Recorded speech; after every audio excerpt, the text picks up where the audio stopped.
Hey guys, thanks for watching. Thanks for listening. This is your host Thomas Tyree from On the Hot Podcast. Today, I have some bonus content for you guys. The bonus content we'll be covering today will be in the sport of wrestling inside the WWE world.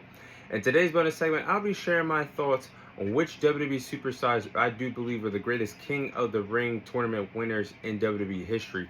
So, in this segment, there has been a lot of great King of the Ring winners. They all cannot make this segment because I will only be naming my top 3 winners of all time in the King of the Ring tournament. There are some honorable mentions that I will get to at the end. Again, these are my top 3 King of the Ring winners in WWE history. So, number 1, I gotta go with Booker T. This is a hot take, but I just believe that Booker T is the greatest King of the Ring tournament winner in WWE history. A lot of people are going to be argumentative and say Stone Cold Steve Austin was. But if you look at what Booker T did with the King of the Ring persona, what he did for his character, he did the most to maximize his character.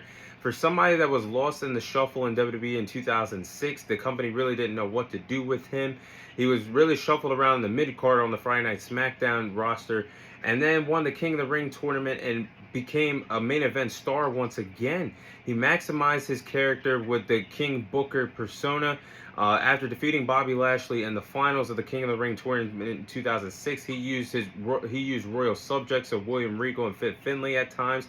He used Queen Sharmell, who was his real-life wife at the time, and became the World Heavyweight Champion, defeating Rey Mysterio at the Great American Bash in 2006, and had a lengthy world title reign with the World Heavyweight Championship, being one of the greatest heels in Friday Night SmackDown in 2006. So I thought Booker T maximized himself, maximized the opportunity of winning the King of the Ring tournament, and actually used the character and the persona better than anybody else in WWE history.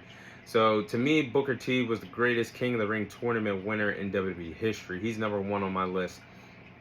Now, number 2 on my list is Stone Cold Steve Austin. I do believe that Stone Cold Steve Austin is the second greatest King of the Ring tournament winner in WWE history.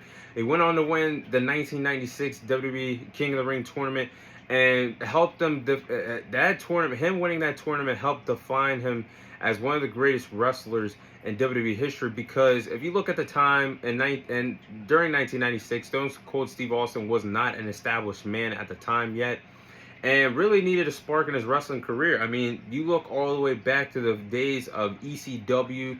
Paul Heyman believed in him over there. And then you look at WCW, they never viewed him as a main event star. So when he won this King of the Ring tournament, it was a slap to the face to WCW and ECW for not maximizing Stone Cold Steve Austin the way that they should have. And you actually look at this time frame, Triple H was was supposed to be the rightful winner of the King of the Ring tournament in 1996. But the WWF at the time went with Stone Cold Steve Austin to win this tournament. And when Stone Cold Steve Austin defeated Jake Roberts in the finals, he cut one of the best promos of wrestling history, one of the most iconic promos in Stone Cold Steve Austin's career, where he stood up on the stage and said, "Austin 316 just said I just whooped your ass." That promo made Stone Cold Steve Austin the guy that he is and the wrestler that he went down as. So I feel like it's appropriate to put him as number 2 on my list.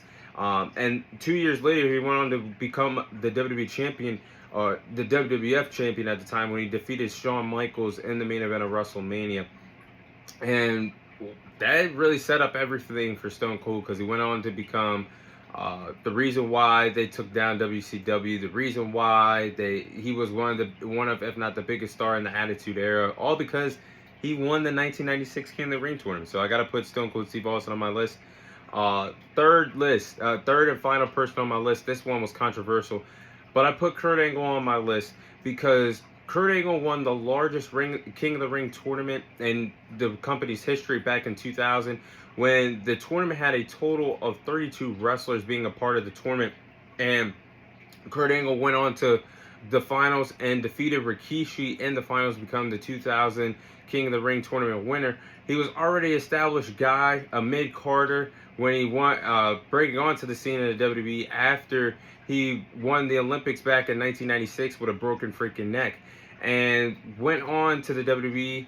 He was a mid-carder. He was becoming an established guy, won the Intercontinental Championship, the European title 6 months into his existence in the company, then went on to become a main event star, winning the King of the Ring tournament, and the rest is history because Kurt Angle went on to become one of the most iconic wrestlers in professional wrestling history. He was a ring general in the ring, and it all really started with him winning this 2000 King of the Ring tournament, defeating Rikishi to become a King of the Ring tournament winner.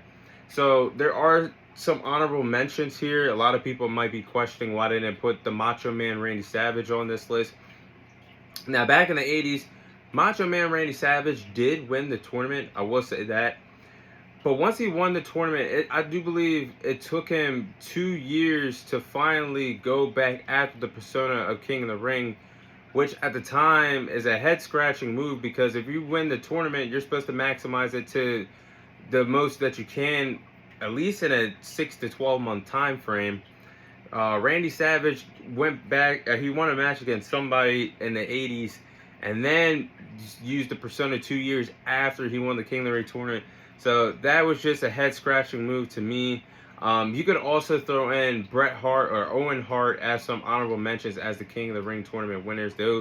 Those guys definitely did some great things with the King of the Ring tournament, being King of the Ring tournament winners.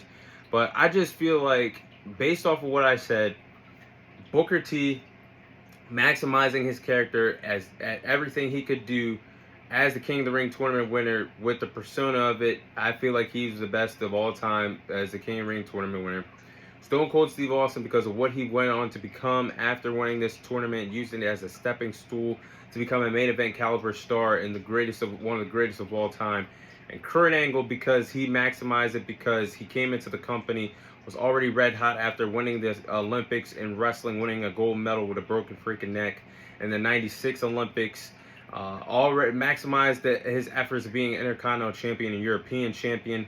Then cashed in the opportunity to becoming a main event star, winning this tournament in 2000, and the rest is history for him being one of the best professional wrestlers of all time.